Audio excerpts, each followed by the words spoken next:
E vamos começar pela vibração livre. Quando se entra aqui no Working Model, dá jeito criarmos aqui a grelha. Para se criar a grelha, vamos ao View, Workspace e depois selecionamos estas três opções. E assim passamos a ter a grelha. Temos aqui uma escala que depois dá jeito para nós desenharmos a nossa simulação. Bom, o exemplo clássico de vibração livre é o pêndulo. Vamos desenhar aqui um pêndulo. Vamos acrescentar-lhe uma massa. Criar aqui um disco. Agora vou ligar o disco aqui à haste do pêndulo. E para ligar, o que é que eu faço? Levo este círculo até ali, até aquela extremidade. E agora vou prender o disco à haste, escolhendo aqui esta articulação. E prendi. Agora, se eu correr a simulação, cai tudo. E cai tudo porquê? Porque há a força da gravidade. Somos aqui ao mundo, gravidade está selecionado. Claro que se não houvesse gravidade, o nosso pêndulo não caía.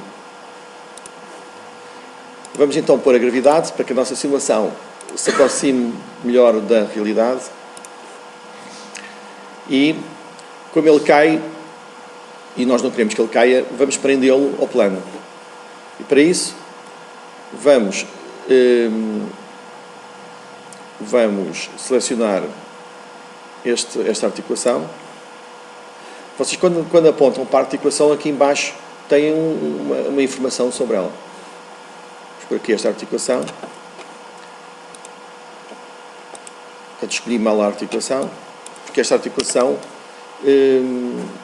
só fica ligada, digamos, ligada ao objeto, ao corpo onde nós montamos. Vamos escolher esta que está aqui, que, como se lerem lá em baixo, diz liga dois corpos. Portanto, vamos pôr isto e ela já está presa. Porquê é que eu escolhi a articulação circular? Porque ela permite que haja rotação. Se fosse a quadrada, já não permite rotação. O corpo fica preso ao outro. Agora, se formos correr a nossa simulação, o pêndulo está quieto. Porquê? Porque nós ainda não o deslocamos. O que vou fazer é deslocá-lo um bocadinho. E agora vou correr a simulação. Está criada a primeira simulação. Isto é um pêndulo. E isto é um exemplo de vibração livre. Vocês sabem o que é vibração livre, vibração forçada. Vibração livre é a vibração que um sistema manifesta ou apresenta quando é perturbada a sua posição de repouso e deixado a vibrar sozinho. Se nós quisermos observar em gráfico a vibração dele, vamos parar. O reset é para voltar à posição inicial. Agora eu vou selecionar aqui o disco, vou ao Measure, posição, e agora, o que é que eu quero?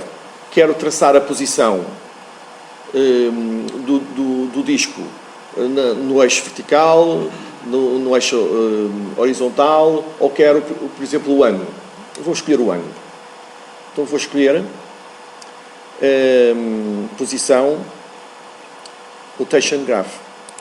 Ou seja, o que é que eu vou traçar? Vou traçar este ângulo ao longo do tempo. Portanto, neste momento há este ângulo.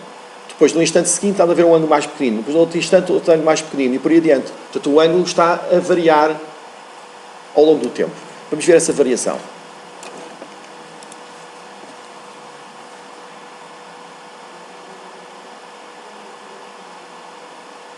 Portanto, estamos a ver então o gráfico da vibração livre do pêndulo.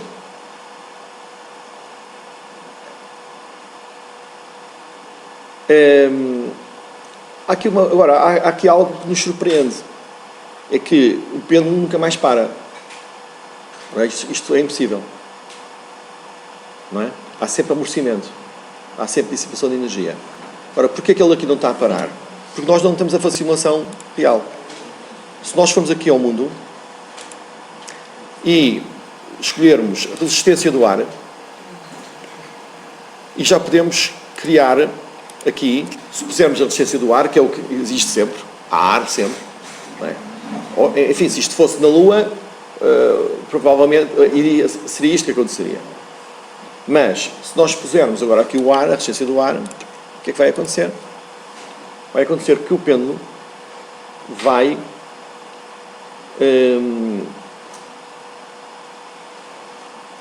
vibrar até parar. Aquela onda que vocês ali estão a ver, aquela onda que vocês estão ali a ver é uma onda que a gente costuma chamar uma onda amortecida. Ou então podemos dizer que aquilo ali é a vibração amortecida do pêndulo. Portanto, este é o primeiro exemplo que eu vos queria dar de vibração livre. É isto que acontece. A gente perturba, deixa vibrar e o sistema vibra até parar. Agora, há uma coisa curiosa, que é o seguinte. Se eu puser noutra posição e deixar a vibrar o pêndulo, ele vai vibrar com amplitudes diferentes. Agora, por exemplo, vai demorar mais tempo a parar, uma vez que a posição inicial é maior, o ângulo é maior. Mas, se nós formos ver a frequência a que ele está a vibrar, a frequência é a mesma.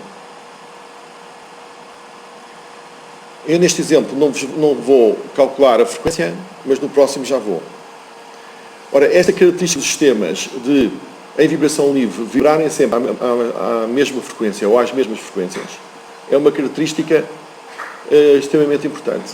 Porque estas frequências são as chamadas frequências naturais. As frequências naturais são as frequências a que os sistemas gostam de vibrar. E o conhecimento delas é muito importante. Porquê? Porque se nós forçarmos um sistema a vibrar a uma frequência igual à frequência natural, o sistema entrará em ressonância. E a ressonância é um fenómeno que pode levar à destruição do sistema. Vamos agora ver outro exemplo de um sistema físico.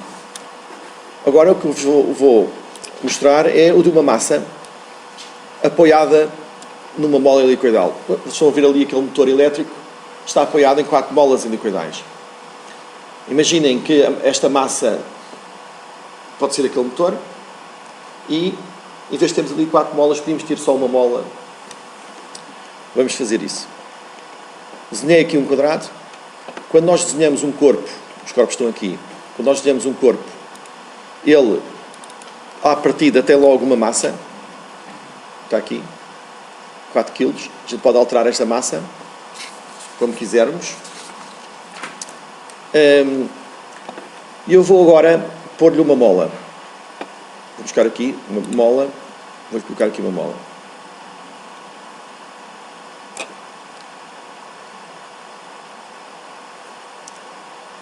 Vou aqui ao mundo, vou tirar aqui a resistência do ar, neste momento.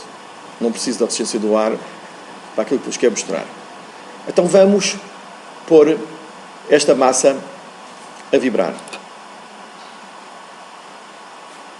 Portanto, tal como o pêndulo, também esse sistema vibra.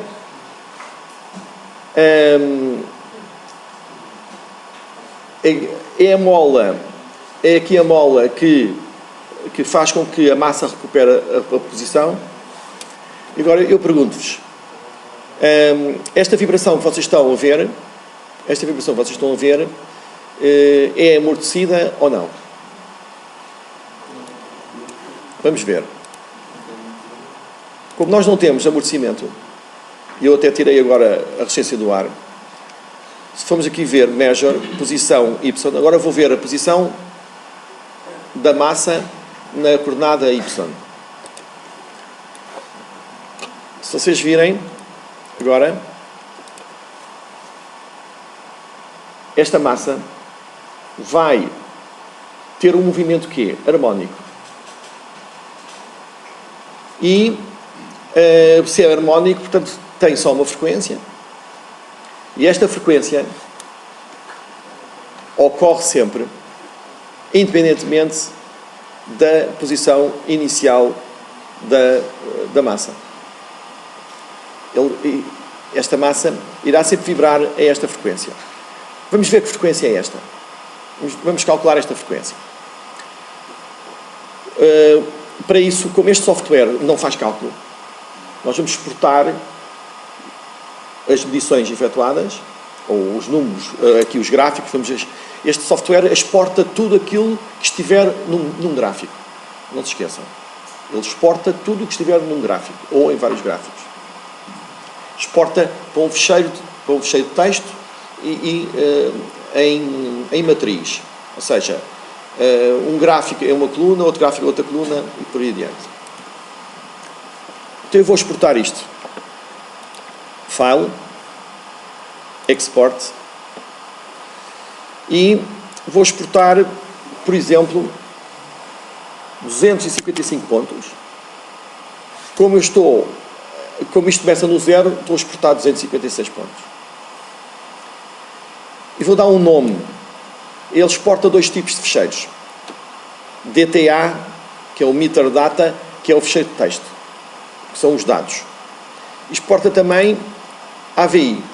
O que é isto? O AVI, ele permite fazer um vídeo daquilo que nós estamos da simulação. Então, eu vou exportar os dados e vou dar um nome de exemplo. Exemplo de DTA, que vou guardar nesta pasta. Vou exportar então 256 pontos.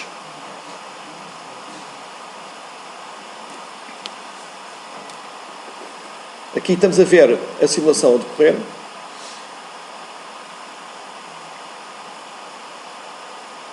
Já exportei os 256 pontos. Agora, estes pontos... ok, eu sei que foram 256 pontos, mas qual é que é o intervalo de tempo entre cada ponto? Como é que eu sei isso? Aqui no mundo há uma coisa muito importante chamada accuracy. E aqui no accuracy nós é que definimos a amostragem daqui do programa. Portanto, o que estava esta simulação, nesta simulação o software tinha uma amostragem de 20 pontos por segundo. Ou seja, entre cada ponto aqui dos gráficos, há um intervalo de tempo de 0,05 segundos. Dito de outra maneira, ele calcula as curvas de 0,05 segundos em 0,05 segundos. O que está por trás deste software são métodos numéricos que fazem os cálculos e que resolvem as equações diferenciais que regem estas simulações que nós criamos. Portanto, já foi exportado e agora eu vou chamar o MATCAD. Vocês podem usar o Excel, mas eu aconselho que vocês peguem no MATCAD. É outro software com que vocês vão trabalhar. No site estão lá exemplos de MATCAD, estão lá exemplos de Working Model, estão lá exemplos de SolidWorks e também vão lá estar exemplos de LabVIEW. Portanto, todos os softwares com que nós iremos trabalhar estão lá, alguns estão lá tutoriais para que a vossa adaptação seja fácil. Então, está aqui o MATCAD já e a primeira coisa que vou fazer é importar aqui para o MATCAD aquele ficheiro que eu criei. Já agora vamos ver o aspecto do ficheiro que foi criado. Está aqui a aula prática, está aqui exemplo, foi isto que foi exportado. E o que é que foi exportado? Nesta coluna, o tempo, nesta coluna, os pontos em Y, portanto, as posições em Y daquela massa. Então vou aqui ao MathCAD e vou importar para o MathCAD. Faço Insert, File Input. E, se vocês repararem, aqui a casa decimal é identificada por um ponto e não por uma vírgula. É por isso que nós aqui vamos dizer que a vírgula é o ponto decimal, nós vamos dizer que não é. Portanto, vamos daqui tirar isto. Agora vamos procurar o nosso ficheiro. É o exemplo DTA.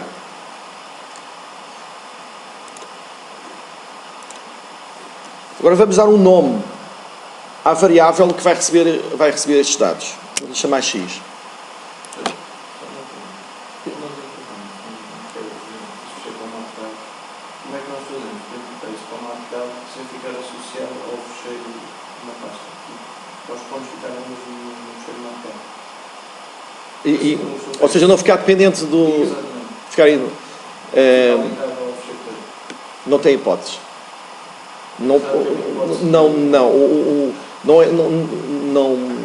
Não pode gravar números no fecheiro do MathCAD, para quando abrir eles estarem lá. Agora, se vamos fazer X igual e foi isto que foi importado. Parece que está bem, está corretamente importado. Agora vamos traçar o gráfico para ver se... Vamos traçar o gráfico daquela vibração que está aqui no Working Model. Vamos traçar o gráfico no MathCAD. Para isso vamos criar uma outra variável. Vamos chamar n grande, igual a 255. Foi o número de pontos que nós dissemos. Aliás, foram 256, mas já vão perceber porque é que eu pus 255. Porque agora eu vou criar um índice que vai de 0 até... Reparem o que é o até. O até são estes dois pontinhos. Porque eu vou pôr assim, 0 até n. Aqueles dois pontinhos, não sou eu que os escrevo. Eu vou aqui buscar esta ajuda matriz. Aqueles dois pontinhos digamos, para criar uma variável ou um índice. Vejam a diferença. O n, se eu fizer n igual, tem lá o valor de 255. É uma constante. O i, se eu fizer igual, tem lá estes números todos. Portanto, aqueles dois pontinhos significa que ele vai atribuir ao i todos os valores a começar no 0 até ao n. É como se criasse um vetor. Se andarmos aqui para baixo, vocês vão ver, vamos até aos 255. Portanto, o i tem estes valores todos, de 0 até 255. Para que é que serve este i? Como eu disse, é um índice. Então agora eu vou fazer o seguinte, S, que vai ser o meu sinal, S, índice i. Como é que ele sabe que aquilo é um índice? E porque é que ele baixou e vai lá pôr o i? Porque eu fui buscar aqui esta ajuda. Subscript. Vocês não viram ir lá com o rato. Porquê? Porque eu estou a usar um shortcut.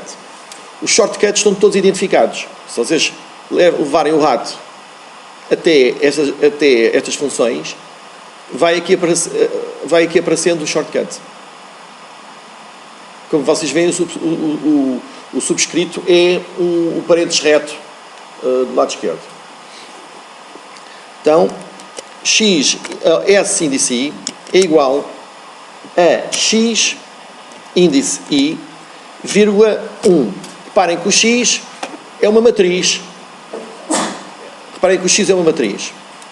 E, portanto, esta coluna 1, estou a identificar os valores daqui. Mas se calhar eu fiz mal, porque reparem, o que é que está lá no S agora? S vai ser só aquela coluna. Mas aparece-me no S ali uns valores que eu não quero. Eu não quero nada disto.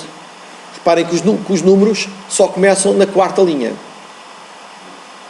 Como é que eu resolvo isto? Se eu quiser que o S só tenha os valores de Y. Como é que se resolve isto? Resolve-se indo aqui ao I e pondo mais 4. Portanto, quando o I é igual a 0, S0 é igual a x4,1. Ora, x, isto é o x, x4, está aqui, 1, dá este primeiro elemento. Quando o I é igual a 1, o S1 será x, 1 mais 4. 1 mais 4 dá 5. Portanto, será x5, 1, que é este valor que aqui está. Portanto, se vocês forem carregar agora no S e fizerem igual, têm todos os valores. Agora vamos confirmar se nós exportarmos devidamente. Eu queria vos chamar a atenção, que eu vou vendo as vossas caras e dá-me a sensação que há um certo fastio. Eu quero-vos chamar a atenção que isto é muito importante, saber lidar com índices, saber ler tabelas, saber importar dados, saber tratar os dados. Isto é muito, muito importante, pode ser muito útil. Nesta cadeira vai ser muito útil de certeza absoluta. Mas fora desta cadeira, isto também é muito útil, saber raciocinar desta forma. Portanto, tenham alguma paciência, mas vocês têm mesmo que saber fazer isto. Hã? É este aqui. É o ponto e vírgula. O range variable é o ponto e vírgula. Ok? Muito bem. Agora vamos confirmar se importarmos os valores todos de S. Vejam que o último valor de S é o 255, ok, ótimo.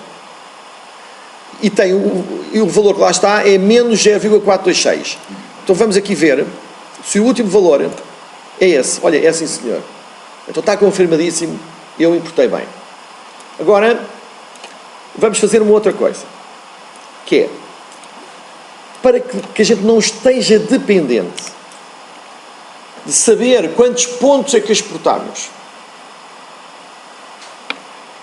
para não estarmos dependentes disso, vamos fazer aqui uma coisa, que é, independentemente daquilo que vem aqui, o N estará sempre certo. Como? Se nós fizermos que N é igual,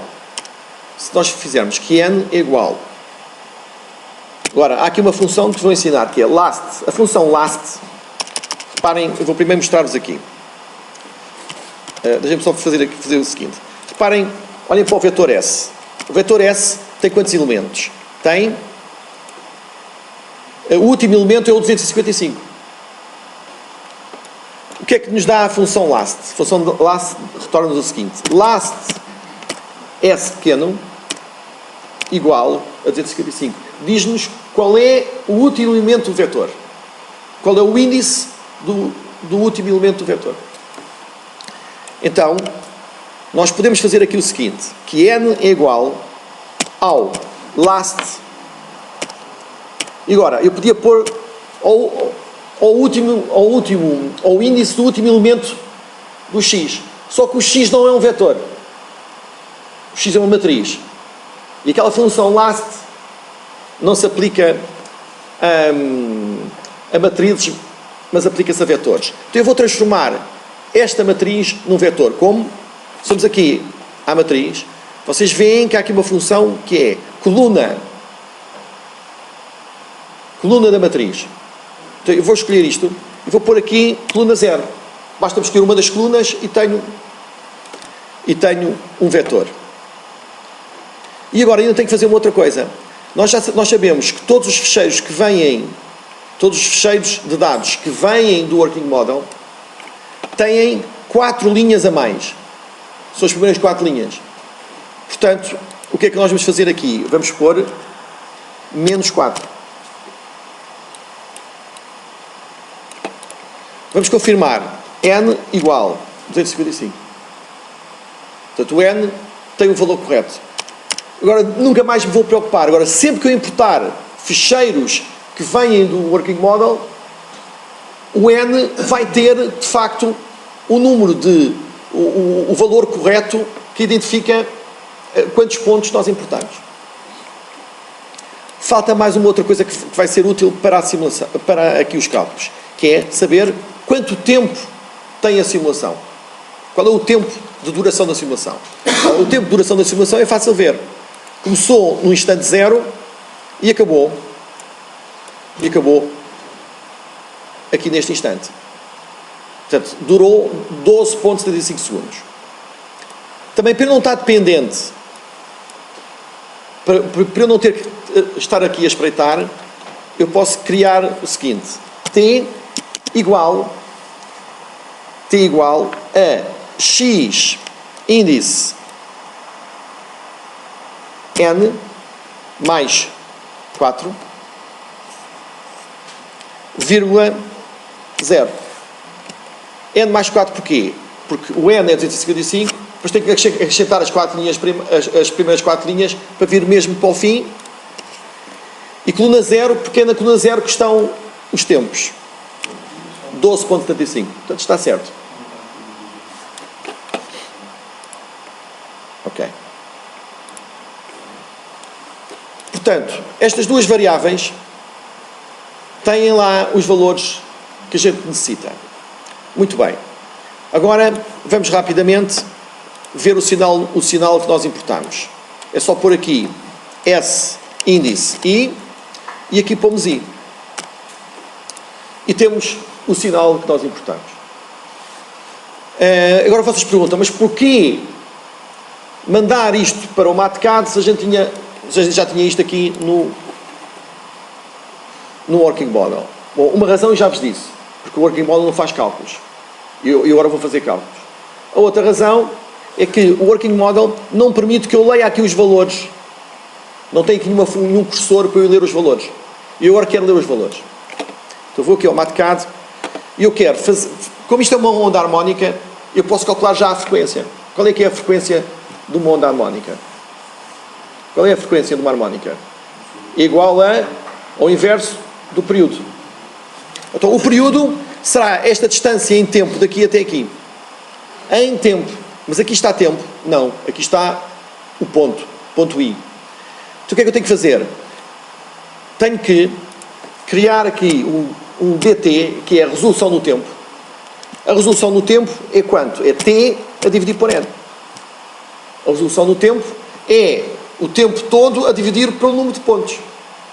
Que vai dar quanto? 0,05. Que era isto que estava lá no Working Model definido.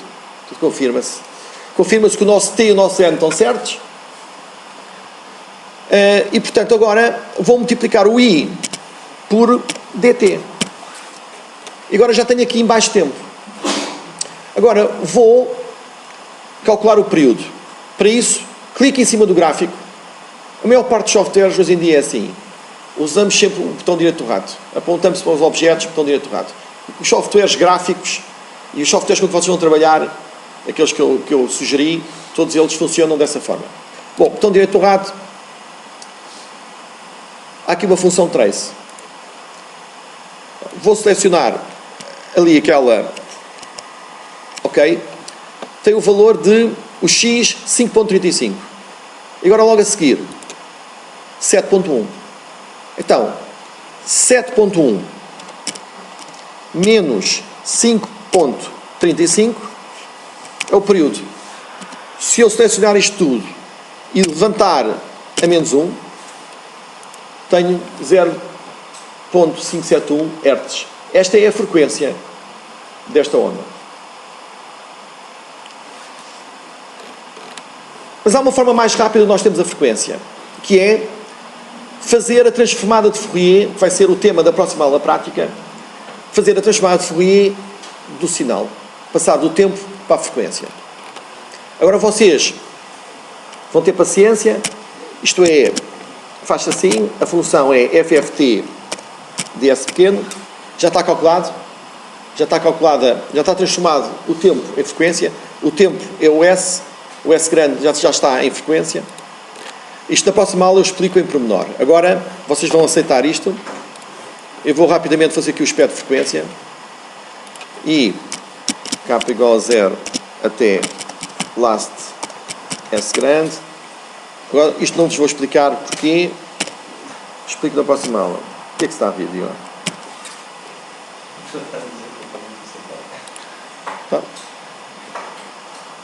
Vocês têm todo o direito de não aceitar, dizer, mas porquê que é isso? Vocês têm o direito de perguntar, não é? Só que isso é tema da próxima aula. Vou explicar. Muito bem.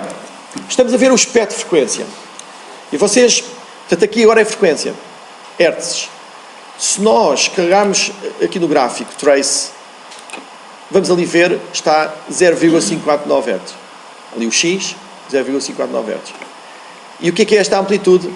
Esta amplitude será o pico desta harmónica. Portanto, estamos a ver que este sinal só tem uma frequência.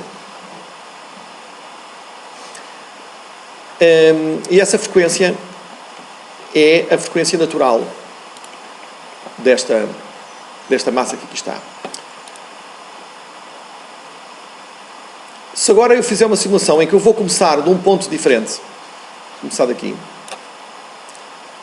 e correr esta simulação, bom, isto foi demais para a mola, vou antes baixar aqui um bocadinho. Portanto, partir de outra posição.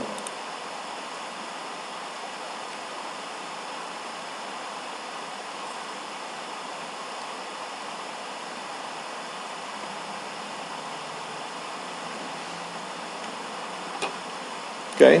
Agora, eu vou exportar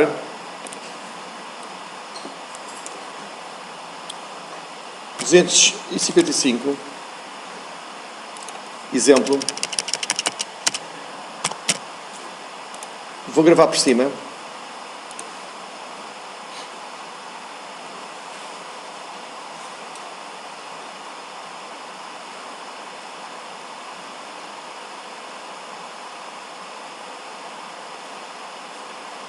E vou agora importar. Agora a amplitude é diferente. Porquê? Porque eu comecei numa amplitude maior. A amplitude até é maior. Mas a frequência é a mesma. É por isso que isto é uma frequência natural. Independentemente da forma como eu ponho a vibrar o sistema, ele vibra sempre essa frequência. Bom, mas esta simulação não é muito realista. Porque não há amortecimento. E há sempre amortecimento. Então vamos pôr amortecimento. Para isso, vamos buscar uma mola e um amortecedor.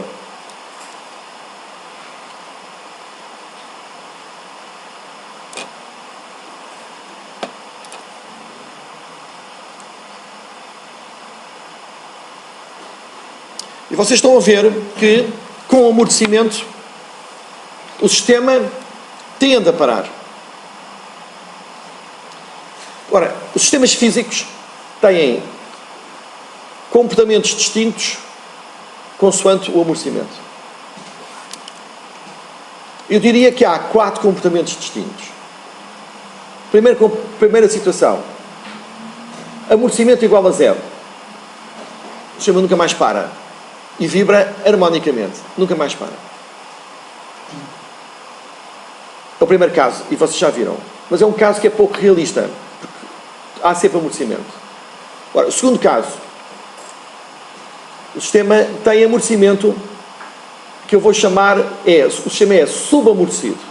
O que é o sistema ser subamortecido? O sistema ser subamortecido é isto que vocês estão a ver.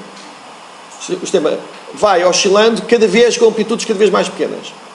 E vai tendendo para 0. O sistema é subamortecido. Ora, está na altura de vos introduzir umas fórmulas que vocês já podem ter, não sei se já deram na aula teórica, que é a seguinte. Portanto, o sistema de 1 grau de liberdade, este sistema só tem 1 grau de liberdade, ou seja, este sistema é uma massa rígida que vai só ter liberdade para se mover numa direção. O sistema de 1 grau de liberdade é caracterizado por uma massa. Vamos ver a massa deste sistema, 4 kg. Uma massa de 4 kg. É caracterizado por uma rigidez, que é a mola. uma rigidez de 50 newtons, 50 newtons por metro, e para um amortecimento C, que está ali, que neste programa é identificado por B, mas é o C que nós vamos dar nas aulas, que é o coeficiente de amortecimento, que é 1 newton segundo por metro. Portanto, C igual a 1. Ora, com estes três valores, com estas três propriedades, são as propriedades dinâmicas do nosso sistema, nós podemos calcular a frequência natural. A frequência natural é raiz quadrada de K sobre M. Ou seja, será 3.536 radianes por segundo, ou então em hertz, é ω a dividir por 2 vezes π, que vai ser 0,563 hertz. E temos aqui uma outra quantidade, que é o fator de amortecimento, um outro parâmetro, fator de amortecimento. O fator de amortecimento é um parâmetro adimensional que caracteriza o amortecimento do sistema, e que é C sobre 2 vezes a massa vezes ω. Este parâmetro adimensional define ou caracteriza o amortecimento dos sistemas. Isto, claro, isto foi tudo ensinado em ruído e vibrações. Quem não fez vibrações vai agora levar com as fórmulas. Não as vou demonstrar, porque não há tempo para isso. Portanto, vocês vão ter que aceitar isso. Se querem compreender melhor, podem ir ler os apontamentos de ruído e vibrações que estão publicados na internet, ou podem vir falar comigo e tirar as dúvidas que quiserem. Qual é o fator de amortecimento deste nosso sistema que está aqui? É 0,035. Ora, o fator de amortecimento pode ter 4 valores. Pode ser igual a 0, pode ser menor que 1, pode ser igual a 1 e pode ser maior que 1. Vamos ver as situações. Quando ele é menor que 1, é assim que ele se comporta. Eu agora vou aumentar o amortecimento, vou pôr aqui 5 de coeficiente de amortecimento, que em fator de amortecimento vai dar 0,177.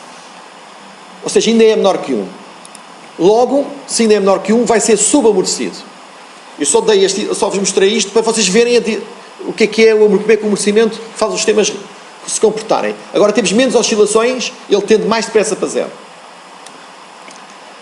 Muito bem. Agora vamos mostrar o que é um sistema com amortecimento crítico. O sistema com amortecimento crítico, o que é que tem que ser? O fator de amortecimento tem que ser igual a 1. Ora, para ser 1, o C terá que ser igual a este valor aqui de baixo. Então vamos fazer isso. Vamos pôr que C igual a 2m ω.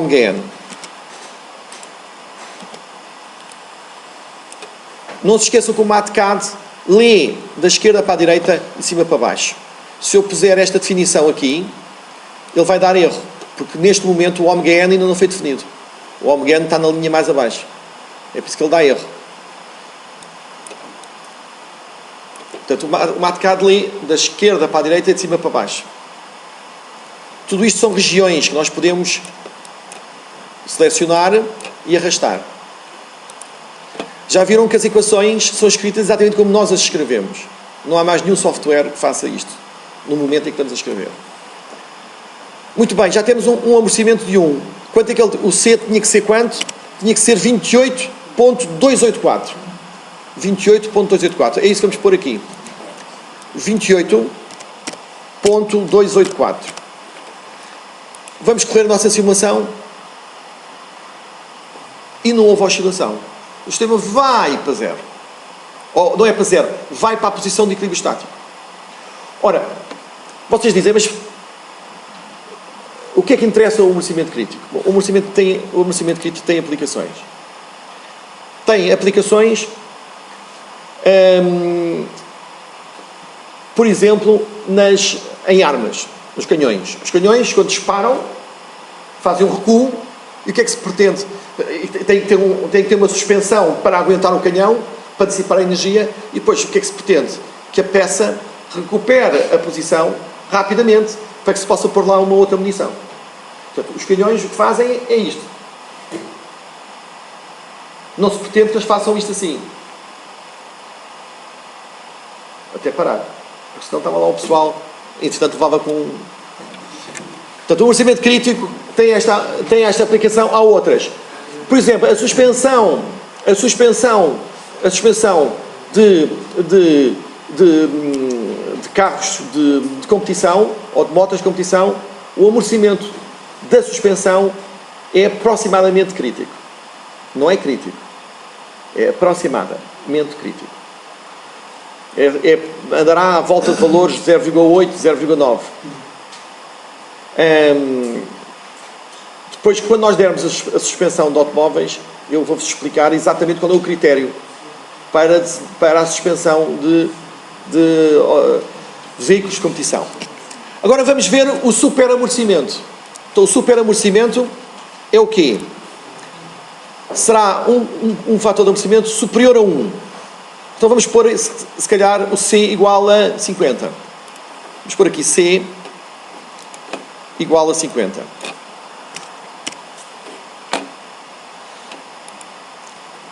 Ora, é muito parecido com o crítico. A única diferença é que o superamortecido, portanto, estamos a falar agora de superamortecimento, o superamortecido demora mais tempo a recuperar. Não há oscilação. É como o crítico, só que demora mais tempo a chegar a zero. Vejam, este é o crítico, o superamortecido é assim. Quanto mais superamortecido é, mais tempo demora a chegar lá.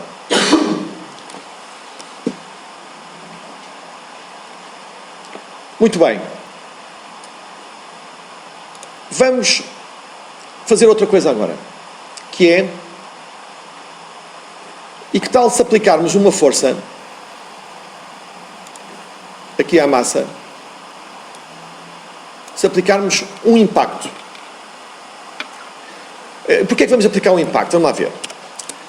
Reparem que esta simulação, quando eu a corro, eu vou pôr subamortecimento. Vamos pôr novamente aqui 2. Ok? Portanto, temos pode ser subamortecido. Nós vamos trabalhar essencialmente com sistemas subamortecidos, que são sistemas que têm vibração, não é? Os outros, o crítico, o superamortecido não tem. Reparem, quando eu inicio a simulação, ele começa logo a oscilar. Porquê começa a oscilar? Porque ele não está em equilíbrio estático. E, portanto, a força da gravidade vai obrigar a massa a deslocar-se, e depois a mola reage e isto vai oscilando. Vamos pôr a massa em equilíbrio estático. Como é que pomos a massa em equilíbrio estático, meus senhores? Como é que pomos a massa em equilíbrio estático? Pôr a massa em equilíbrio estático é pôr a mola comprimida, digamos, o suficiente para que crie uma força igual à força da massa aplicada. Ora, a nossa mola tem esta rigidez 50. Logo, nós sabemos que quando aplicamos uma força numa mola, gera-se, portanto, quando aplicamos uma força, o deslocamento da mola, a deflexão da mola, é proporcional à rigidez. Ou seja, F igual a Kx. Isto é a força elástica, ou a força da mola. Logo, se a minha força for a minha massa vezes 9,8,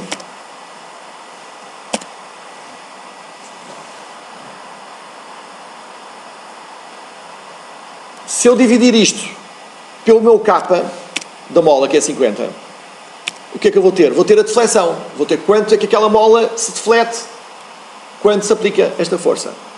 Portanto, a deflexão de 0,784 é a deflexão que a mola tem que ter para criar uma força igual ao peso que está aplicado em cima. Ora, vocês reparem que aqui nas propriedades da mola têm dois números. O número corrente e o comprimento livre da mola. Isto não é nada intuitivo. Nós normalmente pensamos ao contrário. Aqui o que nós vamos ter que alterar é o comprimento livre da mola. O que é o comprimento livre da mola? É o comprimento que a mola teria se a massa não estivesse lá.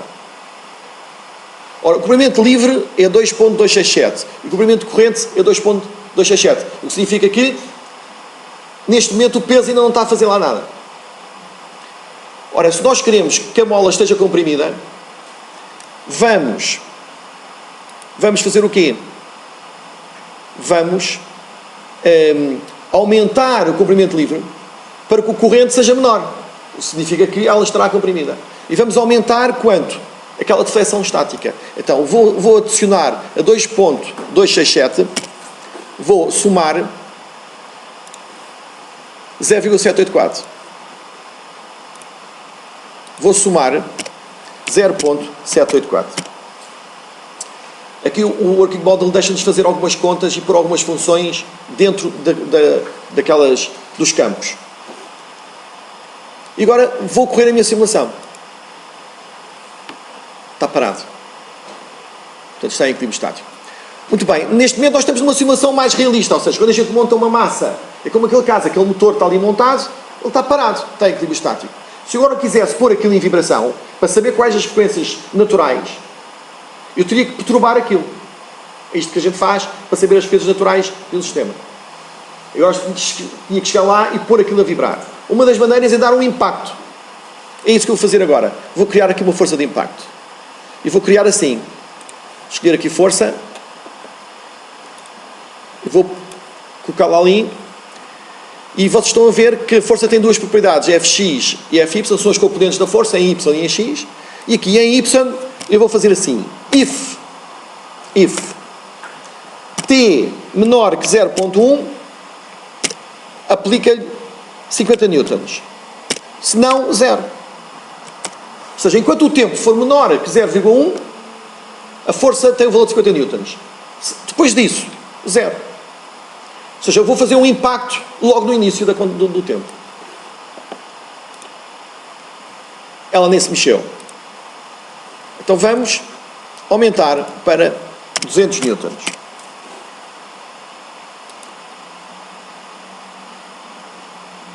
Está-se a mexer muito pouquinho. Se calhar... Está a mexer muito pouco. Vamos achar isto estranho. 2000... desculpem, já percebi. Temos que aumentar aqui o intervalo de tempo. 0,3. Eu vou novamente 50 newtons. Portanto, T menor que 0,3, aplica-lhe 50 newtons. Não deu bem. Deixa-me só.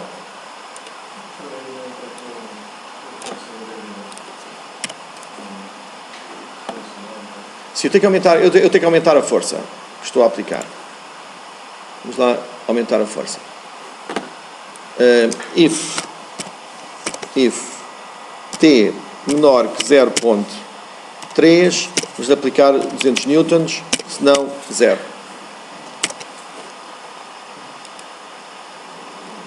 Pronto, foi demais.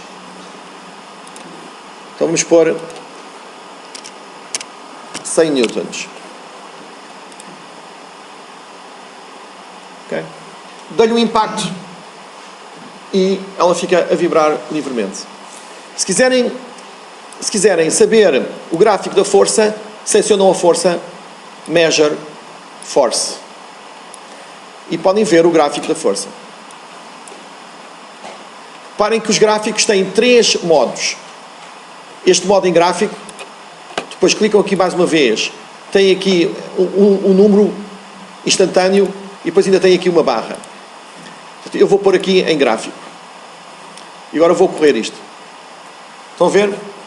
A força foi aquele impacto. Se nós agora exportássemos, e eu agora já começa a faltar o tempo, se nós exportássemos e fôssemos ver o sinal e qual era a frequência que estava a vibrar, era a frequência natural. Portanto, seja qual for a forma que eu excito o sistema, ele vibra sempre à frequência natural. Está compreendido? Vamos buscar outro exemplo.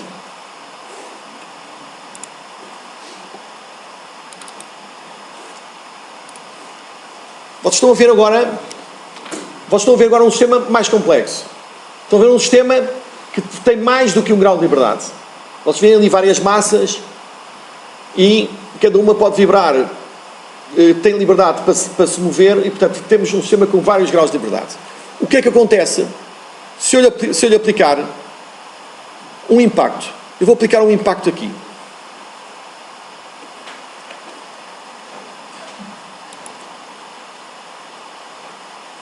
Apliquei-lhe um impacto e o sistema vibrou até parar. Ok? Ele vibrou até parar. Agora vamos exportar. A vibração está aqui. A vibração está aqui. Eu posso fazer um zoom. Para fazer um zoom, vou aqui escolher um intervalo de menos 0.1 a 0.1 a mais 0.1. Estão a ver o aspecto de 0 a 1 ou de 0 a 5. Portanto, como veem, este sistema, a forma como ele vibra livremente, continua a ser muito parecido com aquilo que nós temos estado sempre a ver. Vibração amortecida, tende para zero. Se nós agora exportarmos esta vibração, se nós exportarmos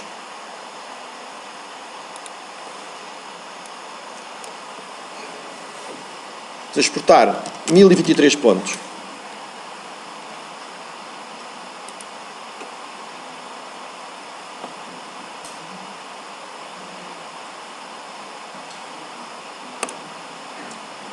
vamos exportar. Eu estou a medir, esta vibração é de um destes retângulos, eu não sei qual deles é que é. São forças que eu depois vou pondo quando me apetece. Já as defini. Estas forças não estão aqui a fazer nada, estão aqui reservadas, que é para eu ir buscá-las quando eu quiser. Bom, exportei 1023 pontos. Vejam, agora vou aqui ao MATCAD e vou apontar não para o fecheiro exemplo, mas para o fecheiro, para este que eu agora acabei de exportar. Qual foi o nome que eu lhe dei? Não, eu exportei para onde? Export para edifício 2 andares. Portanto, foi para aqui que eu exportei. Então, eu vou apontar para ele, vou aqui, propriedades, e vou pôr edifício 2 andares de DTA. Foi para aqui que eu exportei os dados. Agora,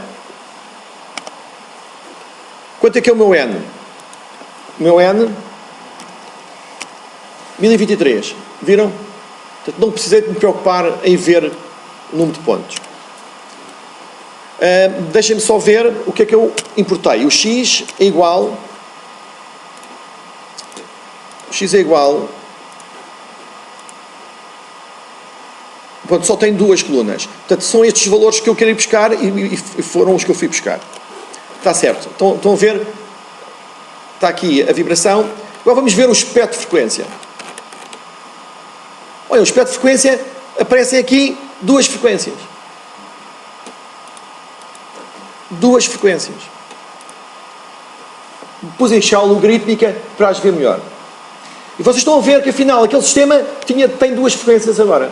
Porquê que aquele tem duas frequências? Porque é um sistema que tem mais do que um grau de liberdade. Os sistemas reais têm infinitos graus de liberdade. As estruturas reais têm infinitos graus de liberdade. Ora, nós estamos a ver que este sistema que aqui está, que pode ser um modelo de um edifício de 2 andares, pode ser perfeitamente um modelo de um edifício de 2 andares, tem duas frequências naturais. Qual é a importância da gente conhecer as coisas naturais? Vocês vão ver agora o porquê. Porque se eu for ver aqui quais são as frequências, 3.9 e aqui 13.8, 3.9, 13. Também é 13.9. Portanto, 3.9 e 13.9. 3.9 e 13.9. Qual é a importância das frequências naturais? A importância das frequências naturais, de conhecermos as frequências naturais, é o problema da ressonância. E então, reparem, se eu for buscar aqui esta força, já vou tirar dali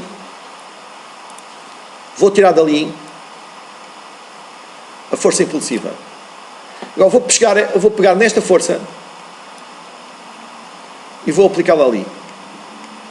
E esta força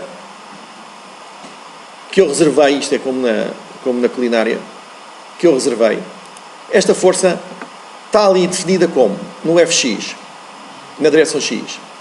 Como 1 vezes cosseno de 2 vezes π vezes 3.9 vezes t. 2 vezes π vezes 3.9. O 3.9 é o F, é a frequência com que a força vai ser aplicada. Portanto, dito por outras palavras, eu vou aplicar uma força com uma frequência de 3.9 Hz. Vou aplicar aqui no telhado do edifício. O que é que vai acontecer? Vocês dizem, mas eu não sei se isso é vibrar muito. Não sei se isso é vibrar muito. Bom, então vamos ver se isto é vibrar muito. E se eu aplicasse uma força com uma frequência maior? Bom, frequência maior normalmente é mais energia, não é? Frequência maior é mais energia. Vamos pôr aqui 5.9 Hz. Bom, mais energia, então isto vai vibrar ainda mais. Se eu vou-lhe aplicar uma força com 5.9 Hz, ou seja, é mais energia, isto vai vibrar mais. Está a vibrar pouquíssimo.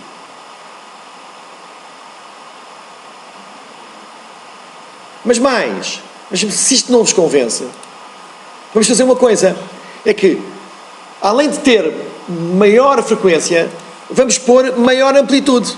Vamos pôr uma amplitude de pico de 10 vezes maior. 10 vezes maior do que aquela que há bocadinho eu apliquei.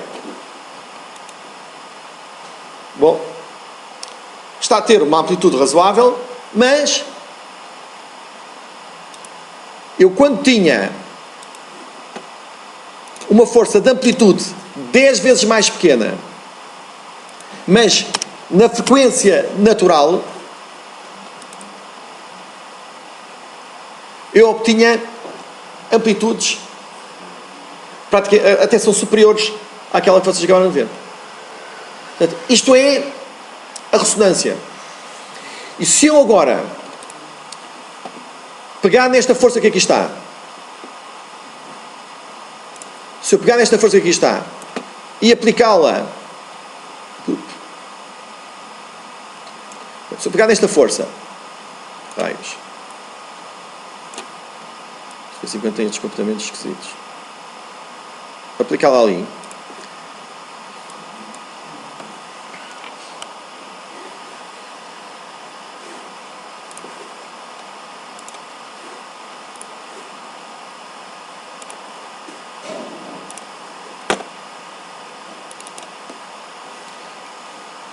se eu aplicar uma outra força, mas agora com a frequência de 13.9 Hz, vejam o que é que acontece. Aqui, desculpem, eu vou pôr agora em simultâneo.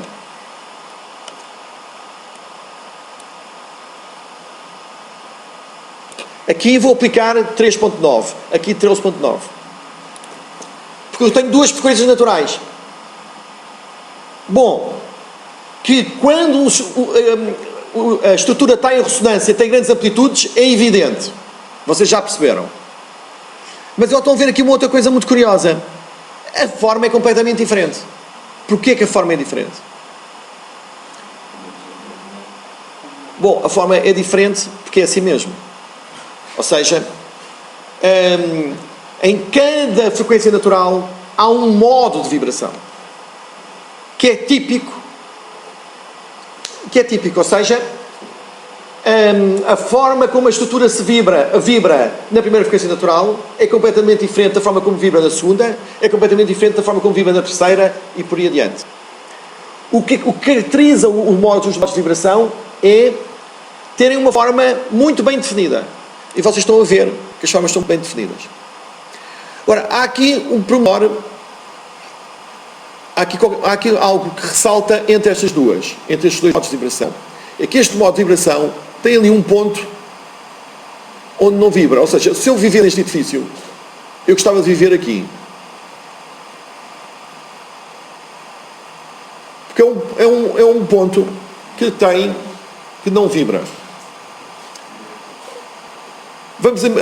Imaginem que esta estrutura era uma antena. Imaginem que esta estrutura era uma antena e que vocês queriam montar nesta antena um aparelho eletrónico na antena.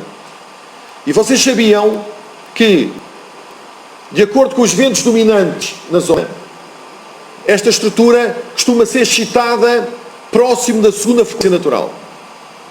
Ou seja, que os ventos dominantes normalmente põem a estrutura a vibrar próximo desta frequência natural. Onde é que vocês iriam montar o aparelho eletrónico? Iriam montar aqui. Porque assim saberiam que ele não queria ser sujeito a grandes vibrações. O conhecimento destes pontos chamam-se nodos. São pontos. O nodo é um ponto que não tem vibração nesse modo de vibração. Já sabem quando falamos em modo de vibração, é a forma que a estrutura assume na vibração quando está a vibrar a uma frequência natural. Ora, vamos fazer aqui um reset, e vamos aplicar esta força aqui. A gente não sabia nada e queríamos pronto, vamos aplicar ali aquela força. O que é que vai acontecer? A estrutura não vibra. Ou seja, se ela fosse excitada naquele ponto e se a força tivesse aquela frequência, a estrutura não vibrava. Ora, o que é que isto significa? A gente pode tirar aqui uma conclusão muito importante, que é: se uma estrutura, aliás, se nós quiséssemos pôr esta estrutura em vibração livre, para saber as coisas naturais, a gente podia fazer um teste de impacto, que é chegar lá, dar uma martelada e deixar a estrutura a vibrar. Ora, se nós aplicássemos a martelada naquele ponto, as frequências naturais que nós iríamos medir no nosso sinal eram todas menos esta frequência natural. A frequência natural que tem um nodo neste ponto.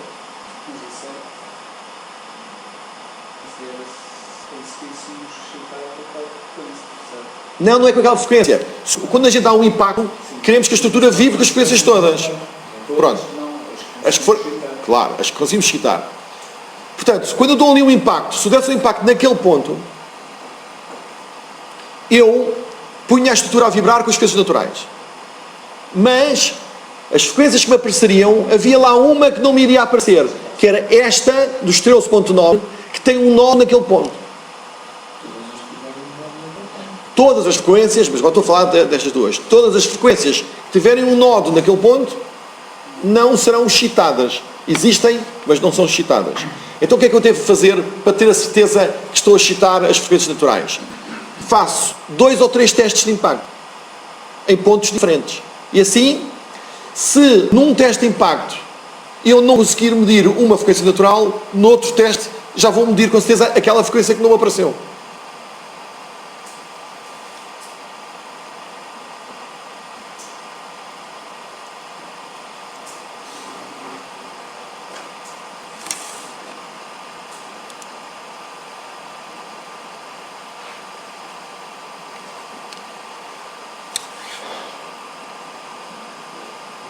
Entenderam?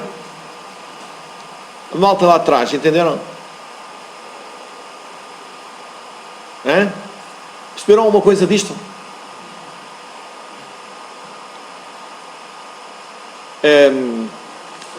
Vocês deem-me só 2 minutos. Nós já começámos quase com meia hora de atraso. Deem-me só 2 minutos para eu vos mostrar aqui mais uma coisa só, está bem?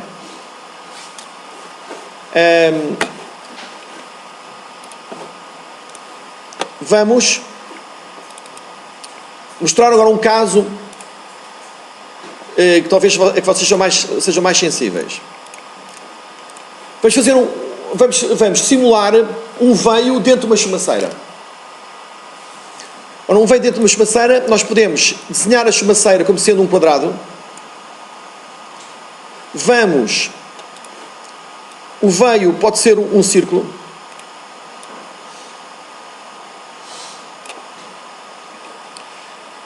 Vamos dar à massa o valor de 9 kg, ao círculo,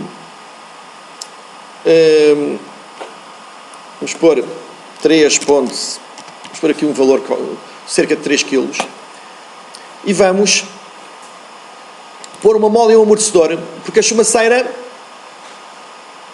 não é só massa, uma chumaceira vibra, ou seja, tem elasticidade e tem amortecimento. Portanto, vamos dizer que ela é uma massa indeformável, que é isto que aqui está, e que ela tem elasticidade e tem amortecimento. Logo tem rigidez e tem amortecimento. Na rigidez, eu vou pôr o valor de 500 e no amortecimento eu vou pôr o valor de 10. Agora, vou acrescentar um motor ao meu veio, um motor elétrico. Motor elétrico, não interessa, um motor. E vou dizer que a velocidade do motor é 2 vezes π vezes 2 Hz. Portanto, o motor está a rodar a 2 Hz, 2 ciclos por segundo. E vamos ver como é que esta chumaceira vibra. Vamos selecionar aqui o corpo da chumaceira, measure, posição, Y de grafo. E vamos ver como é que ela vibra.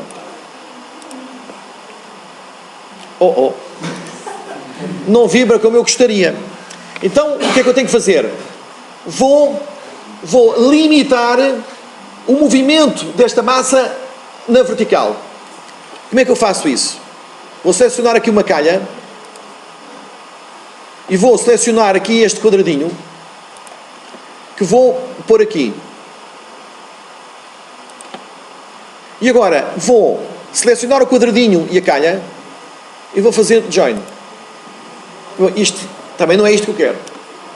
Então o que é que se passa? Bom, o que se passa é que o quadrado está assim e não está assim. E portanto não entra bem na calha. Então o que é que a gente tem que fazer? Isto demorou algum tempo a descobrir. O que é que eu tenho que fazer? Tenho que cancelar isto. Seleciono o quadrado e vou aqui ao ângulo, às propriedades dele. E aqui posso decidir o ângulo que o quadrado faz. E vou dizer que faz um ângulo de π sobre 2. Vou rodá-lo 90 graus. E agora já vou fazer o join. Ele já fez o join. Agora, aquele quadrado vai... Diga.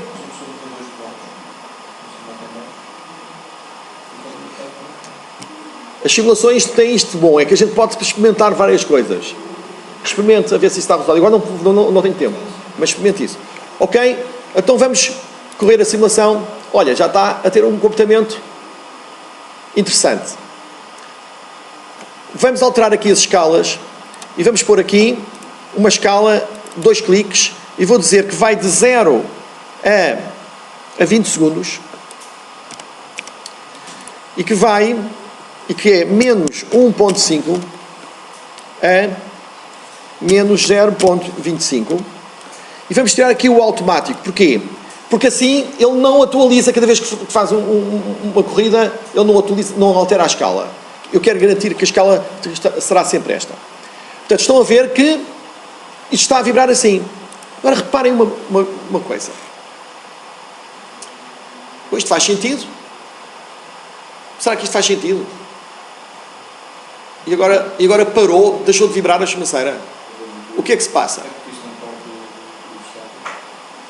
Bom, para já, porque isto não parte de equilíbrio estático. É por isso que a chumaceira está ali a oscilar. Portanto, estava a vibrar em vibração livre. Muito bem, isto é a vibração livre. A chumaceira. Isto terá aqui a frequência natural dada por esta massa e por esta rigidez. Muito bem. Mas, portanto, o veio estava perfeitamente equilibrado. Agora vamos dizer que o veio está desequilibrado. Porque todos os veios estão desequilibrados. Não há nenhum veio saído de uma fábrica que esteja perfeitamente equilibrado. Nenhum. Então vamos desequilibrar este. Vamos desenhar aqui uma massazinha. Vamos pô-la aqui em cima. Vamos lhe dar o valor de... Vamos dar o valor de 0.5. Isto é exagerado, 500 gramas, claro que é exagerado, mas eu agora quero que vocês vejam os efeitos. E vou fixar esta massa ao disco. E, portanto, estou a simular uma situação de desequilíbrio, que é o que acontece em todos os veios. Deu aqui um erro. Diz que os corpos estão sobrepostos e blá blá blá. Bom, este erro tem a ver com... Nós temos aqui nas preferências que os objetos colidem. Ou seja, há simulações em que nós queremos estudar as colisões, mas nesta simulação eu não vou pôr aqui colisões nenhumas. Então vou dizer que os objetos não colidem. Vou tirar aqui a colisão.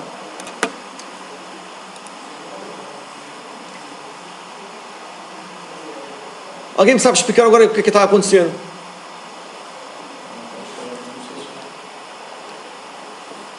Exatamente. Então o que é que está aqui a acontecer, meus senhores? Está a acontecer o seguinte, isto é muito, muito importante.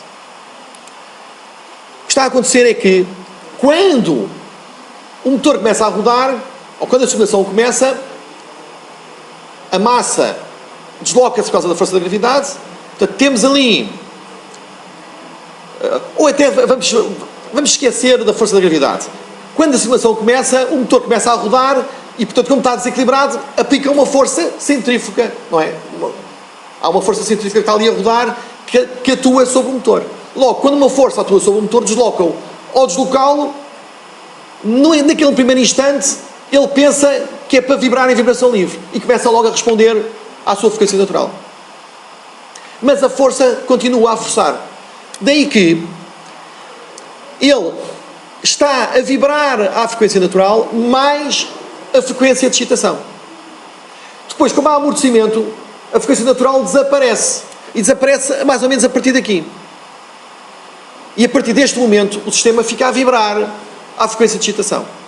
Chama-se a esta fase da vibração o regime transiente. E chama-se a esta fase o regime estacionário. Todas as máquinas se comportam desta forma. Quando arrancam, ou até os vossos carros, quando vocês ligam, há ali um comportamento. Que é quando as frequências naturais são excitadas, o sistema responde com as frequências naturais, mais as frequências de excitação. Depois as frequências naturais dissipam-se devido ao amortecimento. E fica só as frequências de excitação. Neste caso, como a nossa frequência de excitação é o desequilíbrio, só temos uma frequência. Já agora, sabem qual é a frequência que ele está aqui a vibrar devido ao desequilíbrio? É a frequência de rotação. É a frequência de rotação. Ok? Bom.